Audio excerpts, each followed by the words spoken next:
لیکن سر دیکھیں، یہ غزوہ احد کا ہی ڈسپلن لوز ہوا ہے، اس کے بعد مسلمانوں نے کوئی جنگ نہیں ہاری۔ یہ ایک واقعہ مستقبل کی جنگوں کے لیے جس میں رومنز اور پرشینز کو مسلمانوں نے شکست دے کے صدیوں کی سپر پاورز کو الٹنا تھا، یہ چھوٹی سی بیٹل فیلڈ نے مسلمانوں کو وہ سبق سکھایا کہ وہ بڑی بیٹل فیلڈز میں اگر یہ ڈسپلن لوز کرتے تو کیا قادسیہ میں جو ہے وہ پرشین امپائر کا مقابلہ کر سکتے تھے، یرموک میں رومن امپائر کا مقابلہ کر سکتے تھے، جن کی ریزروڈ آرمیز ہی لاکھوں کے اندر تھیں، جن کے پاس اسلحہ بھی لیٹسٹ تھا۔ تو یہاں پہ اللہ تعالیٰ نے جو ڈسپلن سکھایا ہے نا، اس کی وجہ سے پھر آگے وہ معاملات چلے۔ وہ سر آپ عمر سیریز دیکھیں کہ کس طرح مسلمانوں نے کس حکمت عملی کے ساتھ جنگوں کو جیتا ہے، انہی کا اسلحہ چھین کے انہی کو الٹا ہے۔ تو وہ اسی یونٹی کی وجہ سے، ڈسپلن لوز نہ ہونے کی وجہ سے سب کچھ ہوا ہے۔ آپ دیکھ لیں قادسیہ کے اندر جب مسلمانوں کی فوج پسپا ہو گئی ہے تو حضرت سعد ابن ابی وقاص جو ہیں وہ تو بیمار تھے، وہ تو قلعے میں پیچھے بیٹھے ہوئے تھے، ان کو بہت تیز بخار ہو گیا تھا۔ لعل هواء البلاد لم يوافقك، لا يهمني السبب، ولكن ائتني بعلاج يذهبه عني، فقد نزل العدو على مرمى البصر وأنا صرت إلى هذه الحال، لا أحسن المشي ولا الركوب ولا حتى التقلب على جنبي۔ اتنے لاغر ہو گئے تھے کہ وہ چل بھی نہیں سکتے تھے، لیکن ایک ایک لمحے کی رپورٹ لے رہے تھے۔ وہ پرشینز جو ہے ہاتھی لے کے آ گئے، اتنے بڑے بڑے عرب کے گھوڑوں نے ہاتھی دیکھے نہیں ہوئے تھے، وہ تو عرب کے گھوڑے جب ہاتھی دیکھتے تھے تو بھاگ جاتے تھے، تو وہ تو مسلمانوں کو ہی کچلنا شروع کر دیا انہوں نے۔ تو انہوں نے ساتھی نے آگے اطلاع کی کہ حضرت یہ تو وہ تو ہاتھی لے کے، اتنے بڑے بڑے ہاتھی لے کے آ گئے۔ تو حضرت سعد ابن ابی وقاص نے کہا کہ بنو تمیم کے لوگوں کو میرے پاس بلاؤ۔ جناب بنو تمیم کے وہ لوگ تھے کہ جو اپنی جان کی پرواہ کیے بغیر بڑے بڑے کارنامے سر انجام دے دیتے تھے۔ سر انہوں نے گھوڑوں کو کیا سائیڈ پہ کہ گھوڑا تو بدک جاتا ہے، پیدل گئے، کتنے لوگوں کی جان بھی اس میں چلی گئی، کئی لوگ ہاتھی کے نیچے آ کے مر بھی گئے۔ پیدل جا کے انہوں نے نیزے اپنے ہاتھوں میں پکڑ کے تو وہ جا کے ان ہاتھیوں پہ بیٹھے ہوئے لوگوں کو گرایا، اور بعض ہاتھیوں کو بھی انہوں نے گرایا، اور مسلمانوں نے وہ جنگ جیت لی۔ 8,500 مسلمان شہید ہوئے۔ آج ان کے نام بھی ہمیں نہیں پتا، ان کی قربانی ہے، ان کے بھی بیوی بچے تھے، ان کا بھی مستقبل تھا، لیکن انہوں نے قربانی دی۔ آج ان کی قربانیوں کی وجہ سے اسلام ہم تک پہنچا ہے، اور بس ہم نعرہ لگا سکتے ہیں جو کچھ بھی ہیں تیرے محبوب کی امت سے۔ ان کو جچتا تھا کہ وہ نعرہ لگائے جو کچھ بھی ہیں تیرے محبوب کی امت سے، دیکھ محبوب کے ساتھ ہم نے وفاداری کی ہے۔ اللہ اکبر۔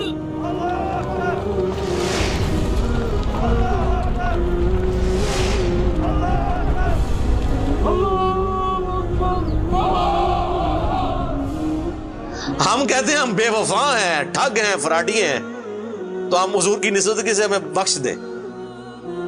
وہ اگر کہتے تو کہتے تھے دیکھ نسبت دی ہے تو ہم پاس بھی لا رہے ہیں اس کو، ہم بالکل الٹ چل رہے ہیں۔ رضی اللہ عنہم اجمعین وعلیہم السلام اجمعین۔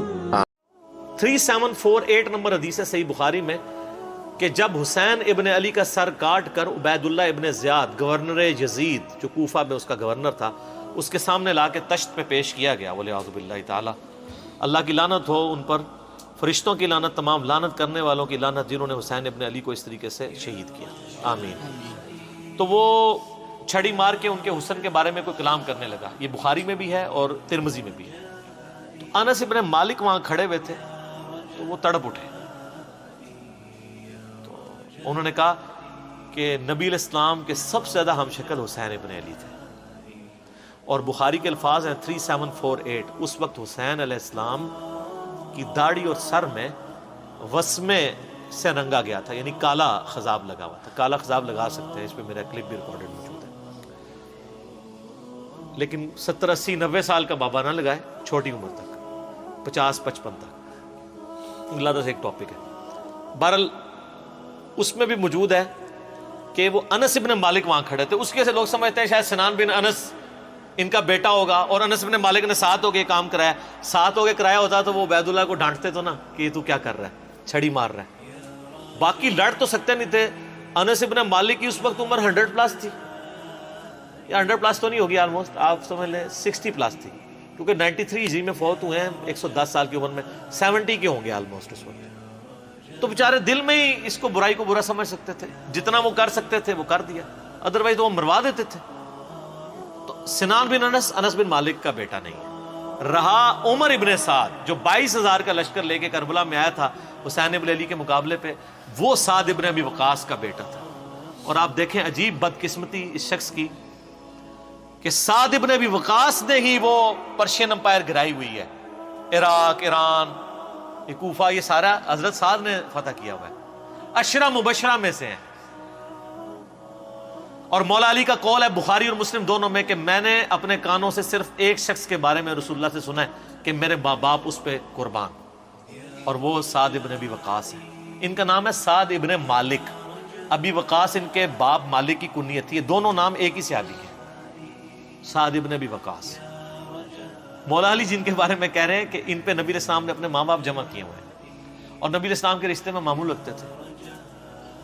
10 جنتی خوش نصیب صحابہ میں سے، اور بدری اصحاب میں سب سے آخر میں یہ فوت ہوئے ہیں حضرت معاویہ رضی اللہ تعالیٰ کے دور میں 56 ہجری میں. ان کے بعد کوئی بدری صحابی دنیا میں نہیں رہا تھا. بدری صحابی ایک بہت بڑا ٹائٹل تھا. یہ سب سے آخر میں فوت ہوئے. پوری زندگی حضرت معاویہ سے ان کا اختلاف رہا تھا اس مسئلے میں جو حضرت علی کے ساتھ ان کے معاملات تھے، سب و شتم والے. یہ بندہ ہمیشہ ڈٹا رہتا تھا. میرے پچھلے دنوں کلپ بھی آیا نا اس حوالے سے، کیا صحابہ کو گالی دینے والا کافر ہو جاتا ہے. اس میں نے ان کے حوالے سے حدیثیں صحیح مسلم سے بیان کی ہیں. ان کا بیٹا تھا عمر ابن سعد، جس کو رے کی حکمرانی کی لالچ دی تھی. رے پورا ایریا تھا، ایران، عراق، افغانستان، یہ پورے ایریا کو رے کہا جاتا تھا اس زمانے میں. اتنی بڑی حکمرانی کی، گورنری کی لالچ دی یزید نے عبید اللہ ابن زیاد کے ذریعے. باپ دیکھ لو سعد ابن ابی وقاص جو مولا علی سے محبت کرنے والا، سن نسائی الکبریٰ میں موجود ہے. 2 تابعین ملنے آتے ہیں سعد ابن ابی وقاص کو اور کہتے ہیں، سعد ابن وقاص ان کو پہلی بات یہ کرتے ہیں کہ میں نے سنا ہے کہ تم حضرت علی کو گالیاں دیتے ہو. ان کا معاذ اللہ، ہم کیوں دیں گے؟ تو انہوں نے فرمایا یہ بنو امیہ کے لوگ اگر میرے سر پہ آرا بھی رکھتے ہیں اور میرے 2 ٹکڑے کرتے ہیں اور مجھے یہ کہیں کہ میں حضرت علی کے بارے میں کوئی نازیبا جملہ نکالوں، تو میں سعد کبھی بھی ان کے بارے میں کوئی جملہ نہیں نکالوں گا جو کچھ میں نے رسول اللہ سے علی ابن ابی طالب کی شان میں سن رکھا ہے. صحیح مسلم میں حدیث موجود ہے نا، حضرت معاویہ نے ان کو کہا ہمارا معاویہ نے حکم دیا، تو اس میں الفاظ انہوں نے انکار کر دیا. تو حضرت پھر معاویہ نے کہا تمہیں کون سی چیز منع کرتی ہے کہ تم علی ابن ابی طالب پہ سب و شتم نہیں کرتے؟ ان کا معاویہ میں نے 3 فضیلتیں علی کے بارے میں ایسی سنی ہیں، مجھے ایک بھی مل جاتی تو بہت تھی. پھر انہوں نے کہا وہ پہلی فضیلت غزوہ تبوک کے موقع پر علی کی میرے ساتھ وہی نسبت ہے جو ہارون کی موسیٰ کے ساتھ، مگر میرے بعد کوئی نبی نہیں. دوسری فضیلت خیبر کے موقع پر کل اس شخص کے ہاتھ میں جھنڈا دوں گا جو اللہ اور اس کے رسول سے محبت کرتا ہے، اللہ اور اس کے رسول سے محبت کرتا ہے. ہم پوری رات اس خوشی سے سوئے نہیں کہ کون ہوگا وہ بندہ. علی کو دیا جھنڈا. اور مسلم میں آگے الفاظ ہیں کہ حضرت عمر کہتے ہیں مجھے پوری زندگی رشک رہے گا کہ اس دن جھنڈا مجھے نہیں ملا، علی کو ملا. اور تیسری فضیلت سن معاویہ، جب نجران کے عیسائی آئے تو آیت مباہلہ نازل ہوئی، آیت نمبر 61 آل عمران کی. تو نبی الاسلام اپنے بچوں میں سے حسن و حسین، فاطمہ اور حضرت علی کو لے کے اور کہا اللہ میرے یہ اہل بیت ہیں.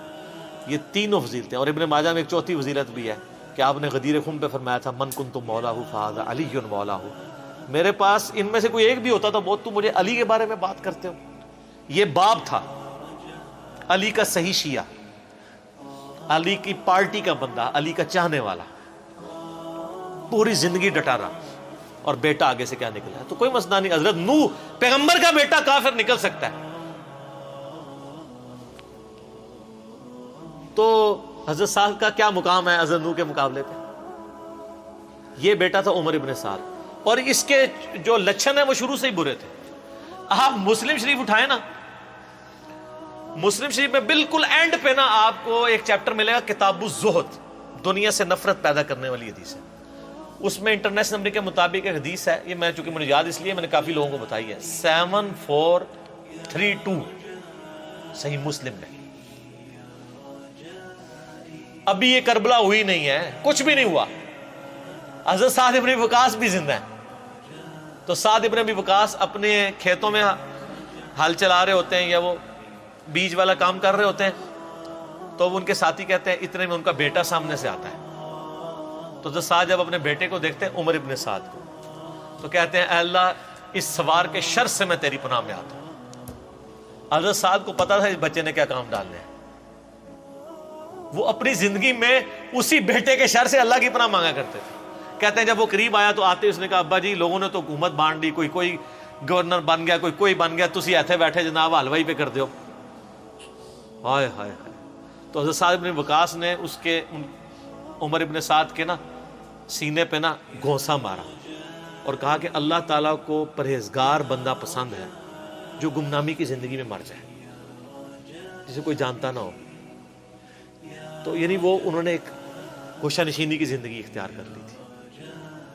تو ان کو پہلے ہی لیکن اس نے اپنے باپ کی نصیحت نہیں پکڑی، یہ پھر یزید کی لالچ میں آ گیا، اور پھر آپ دیکھ لیں جو کچھ اس نے آج تک لوگ لانتے بھیج رہے ہیں۔ باپ کو لوگ رضی اللہ عنہ کہہ رہے ہیں، آپ شیعہ سے پوچھ لیں سعد ابن وقاص کی کتنی وہ عزت کرتے ہیں۔ میں ابھی کل ایک کلپ وہ ایک شیعہ عالم تھے سید جواد نقوی صاحب کا سن رہا تھا، تو وہ اتنی تعریفی کلمات کہہ رہے تھے اور بتا رہے تھے کہ بھئی بیٹا یہ نکلا اور باپ کو دیکھیں، باپ نے ایران فتح کیا تھا، دوسری بڑی سپر پاور گرائی تھی، اور بیٹا آگے سے کیا نکلا۔ اچھا آپ دیکھ لیں کہ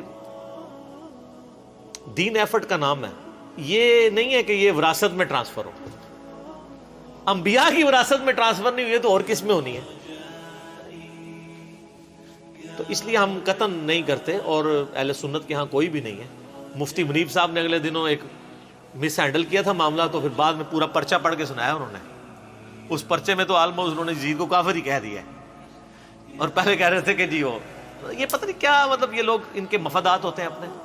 بہرحال جب ان کے سر پہ پڑتی ہے پھر یہ صحیح بات کہتے ہیں، جب سر پہ نہیں پڑتی پھر اور باتیں کرتے ہیں فیم حاصل کرنے کے لیے، الٹا بدنامی ہوتی ہے۔ ٹھیک ہو گیا؟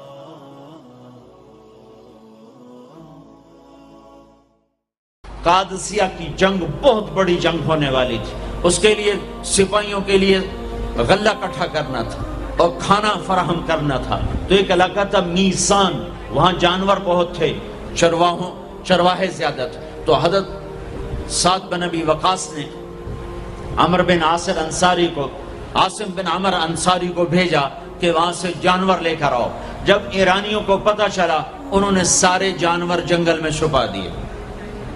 جب یہ 500 کا دستہ پہنچا تو ان سے کہنے لگے بھائی ہمیں کچھ جانور چاہیے، مل جائیں گے؟ بھائی کوئی نہیں تھے، تب موئی ہوئی بکری کوئی نہیں تو کی ویکھن آ گئے ہو۔ تو وہ سارا واقعی کچھ بھی نہیں تھا، تو وہ کھڑے تھے کہ جنگل سے آواز آئی، ہا نحن ہا نحن ہا نحن۔ یہ عربی کا ایک محاورہ ہے، آؤ ہمیں پکڑ لو ہم حاضر، آؤ ہمیں پکڑ لو ہم حاضر، آؤ ہمیں پکڑ لو ہم حاضر۔ زور سے آواز آئی۔ تو جب یہ جنگل میں گئے تو سب گائے، بکریاں، بھیڑ، بیل یوں سر جھکا کے کھڑے ہوئے تھے۔ خبرم رسید امشب کے نگار خواہی آمد، سر من فدا راہ بسوار خواہی آمد۔ نہ شود نصیب دشمن کے شود ہلاک تیغت، سر دوستاں سلامت کے تو خنجر آزمائی۔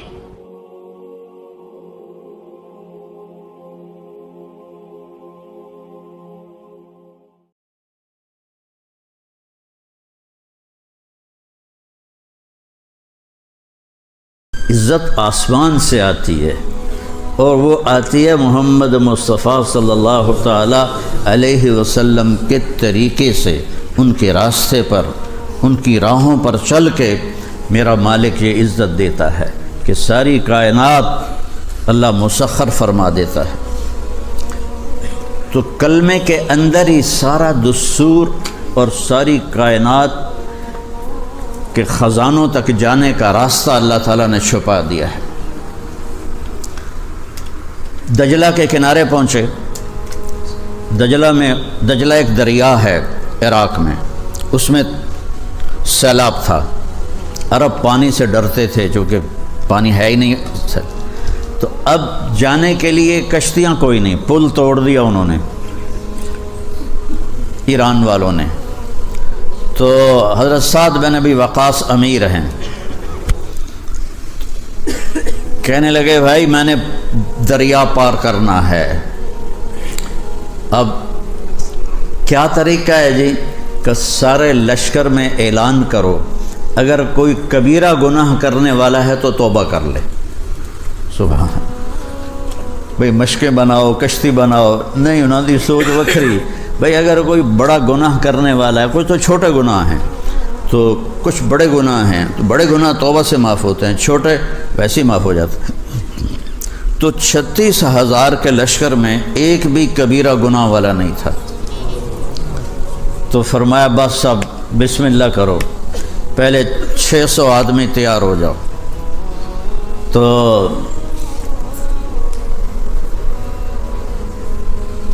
عاصم بن عمر انصاری رضی اللہ تعالیٰ عنہ کھڑے ہوئے، کہا جی میں تیار ہوں، 600 تیار ہوئے۔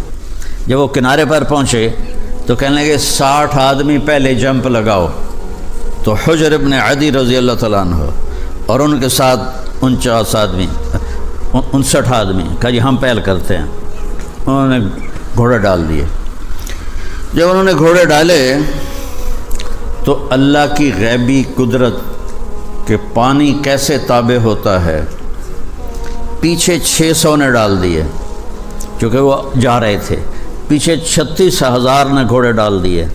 جہاں کہیں کوئی گھوڑا تھک جاتا تو وہاں زمین کا ٹکڑا باہر نکل آتا تھا اور اس کے اوپر وہ گھوڑا کھڑے ہو کے آرام کرتا تھا اور پھر آگے تیرنا شروع کر دیتا تھا۔ ایک صحابی کا پیالہ لکڑی کے ہوتے تھے، وہ رسی سے بندھا ہوا تھا، پانی کی موج آئی، رسی کمزور تھی، رسی ٹوٹ گئی، پیالہ آگے چلا گیا۔ تو اس کے ساتھی کہنے لگے لگتا ہے تیری نیت میں کوئی فطور خرابی تھی جو تیرا پیالہ اللہ نے لے لیا۔ کہنے لگا اللہ کی قسم میری نیت میں کوئی خرابی نہیں ہے۔ اور پھر اللہ سے پتہ کیسے بات کرتا ہے، کہتا ہے یا اللہ میں ہی لبھیاں تینوں پیالہ کھڑاون واسطے، میرا پیالہ دے۔ جہاں دعویٰ ہوتا ہے وہاں بات بھی ہوتی۔ ہمیں تو یقین ہی نہیں ہوتا کہ میری دعا کو ساڑی تو سندا ہی نہیں جی، ساڑی تو سندا ہی نہیں جی۔ پہلے یقین تو بناؤ کہ اللہ سنتا ہے۔ تو کہنے لگے اللہ کی قسم میری حالت نہیں بدلی، کہ یا اللہ اس لشکر میں صرف مجھے نشانہ نہ بنا کہ میرا پیالہ گم ہو جائے۔ تو اب یہ دریا جا رہا ہے تو پیالے نے ادھر جانا ہے، لکڑی کا پیالہ ہے، ادھر جانا ہے۔ یہ یوں جا رہے ہیں، جب کنارے پر پہنچے تو پیالہ آگے پڑا ہوا تھا۔ اسے گھما کے وہاں کون لے کر گیا؟ کیوں ناز نہیں کرتا میں اپنے مقدر پر،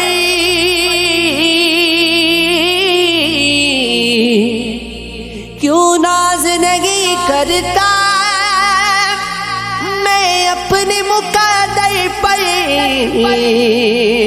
سر میرا جھکا جس دم، سر میرا جھکا جس دم تیرا نقش قدم دیکھا، سر میرا جھکا جس دم تیرا نقش قدم دیکھا،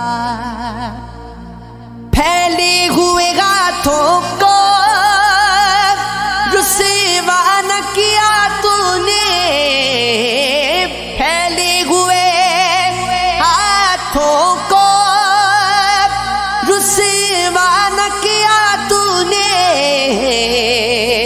رکھا ہے میرا تو نے، رکھا ہے میرا تو نے، ہر وقت بھرم دیکھا، رکھا ہے میرا تو نے، ہر وقت بھرم دیکھا۔